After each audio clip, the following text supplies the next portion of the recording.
All right, drink we're about to make is called a Fontainebleau Special. And we're going to serve this up in a martini glass. So if you want to chill it, put some ice and water in there and let it sit for about 30 seconds. It'll be nice and chilled, ready to go. Okay, put some ice in a glass here and measure out 1 shot of brandy. Follow that up with a shot of anisette.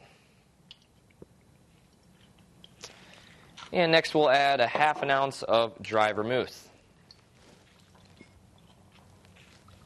There we go. Now let's shake these up real well. Get it nice and cold. We're going to be serving it up, so won't have any ice cubes in it to keep it cold. So you want to make sure it starts off very cold.